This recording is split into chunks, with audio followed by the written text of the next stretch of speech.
Assalamualaikum warahmatullahi wabarakatuh.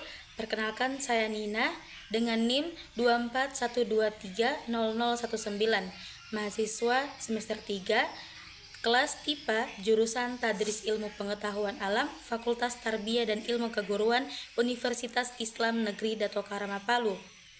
Video ini dibuat untuk memenuhi tugas ujian akhir semester mata kuliah Studi Al-Quran dan Hadis dengan dosen pengampu Dr. Agustan Ahmad SAG MPDI.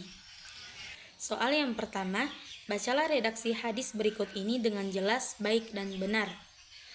Hadatsana Muhammad bin Al-A'la, hadatsana Abu Muawiyah, Anil A'mash, An Amri bin Murrah, An Salim, An Ummi Darda, An Abi Darda, Qala Rasulullah sallallahu alaihi wasallam, Ala ukhbirukum bi afdala min darajatis siyami was salatis sadaqah. Qala islahu zatil bayn wa fasadu zatil bainil khaliqah. Terjemahan matan hadisnya yaitu Rasulullah Shallallahu Alaihi Wasallam bersabda, maukah kalian aku beritahu tentang sesuatu yang lebih utama derajatnya daripada derajat puasa, sholat, dan sedekah? Para sahabat menjawab, ya, tentu wahai Rasulullah. Beliau bersabda, yaitu memperbaiki hubungan di antara manusia. Dan merusak hubungan di antara manusia adalah al-khaliqah, pencukur atau penghancur. Soal yang kedua, dalam perspektif pendidikan karakter, pembelajaran apa yang terkandung dalam hadis tersebut? Jawabannya, dalam perspektif pendidikan karakter, hadis tersebut mengandung pembelajaran bahwa menjaga dan memperbaiki hubungan antara sesama manusia merupakan akhlak yang sangat utama, bahkan lebih tinggi nilainya daripada ibadah individual seperti puasa, sholat, sedekah, dan sunnah. Hadis ini menanamkan karakter cinta damai, empati, tanggung jawab sosial, dan menolak sikap permusuhan. Karena kerusakan hubungan seperti konflik, fitnah, dan dendam dapat menghancurkan persaudaraan dan tatanan sosial. Jadi, karakter sosial yang baik adalah pondasi utama dalam kehidupan beragama dan bermasyarakat. Soal yang ketiga, dari aspek matan, apakah hadis tersebut bertentangan dengan akal sehat maupun ayat Al-Quran, dan mengapa? Jawabannya, dari aspek matan, hadis tersebut tidak bertentangan dengan akal sehat maupun ayat Al-Quran. Alasannya itu ada 3. Yang pertama, masuk akal.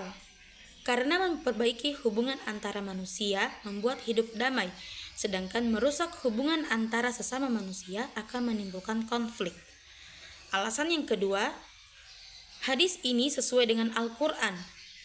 Al-Quran memerintahkan persaudaraan dan perdamaian serta melarang permusuhan. Alasan yang ketiga, hadis ini tidak meremehkan ibadah, tetapi menekankan pentingnya akhlak dan kepedulian sosial. Jadi, isi hadis tersebut logis dan sejalan dengan ajaran Al-Quran.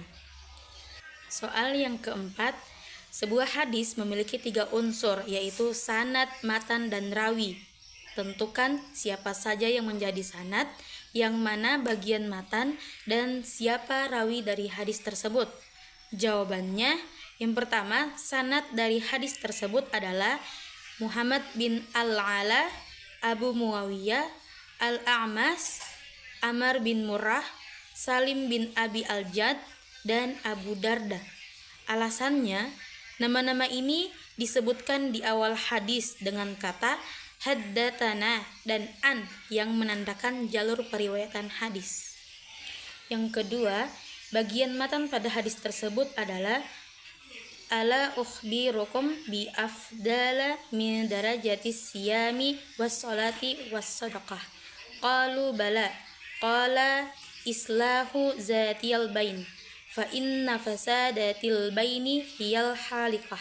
Alasannya, bagian ini adalah sabda Rasulullah Shallallahu Alaihi Wasallam, bukan nama perawi, sehingga disebut matan.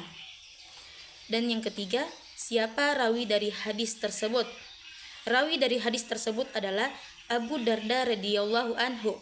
Alasannya, Abu Darda adalah sahabat Nabi dan orang terakhir dalam sanad sebelum Rasulullah Shallallahu Alaihi Wasallam. Soal yang kelima, meskipun tidak diriwayatkan oleh Al-Bukhari dan Muslim, hadis tersebut ditetapkan sahih oleh 4 ahli hadis, yaitu At-Tirmizi, Ibnu Hibban, Ahmad, dan Abu Daud. Menurut pendapat saya, mengapa hadis tersebut memiliki derajat sahih? Jawabannya, hadis tersebut dinilai sahih meskipun tidak diriwayatkan oleh Al-Bukhari dan Muslim, karena telah memenuhi syarat kesahihan hadis. Secara sederhana, alasannya sebagai berikut. Yang pertama, sanadnya bersambung. Setiap perawi dalam hadis ini saling bertemu dan menerima riwayat secara langsung sehingga tidak terputus. Yang kedua, perawinya terpercaya atau adil dan dabit. Para perawi dalam sanad hadis ini dikenal jujur, berakhlak baik, dan kuat hafalannya menurut penilaian ulama hadis. Yang ketiga, matan hadisnya tidak bertentangan. Isi hadis tidak bertentangan dengan Al-Quran, akal sehat, maupun hadis sahih lainnya, bahkan sejalan dengan ajaran perdamaian dalam Islam. Yang keempat, tidak mengandung kejanggalan atau syadz. Yang kelima, tidak terdapat cacat tersembunyi atau illat. Para ahli hadis tidak menemukan kelemahan tersembunyi pada sanad maupun matannya. Jadi, karena sanadnya kuat dan matannya benar, maka para muhaddis seperti At-Tirmizi, Ibnu Hibban, Ahmad, dan Abu Daud menetapkan hadis ini sebagai hadis sahih, walaupun tidak tercantum dalam Sahih Al-Bukhari dan Muslim.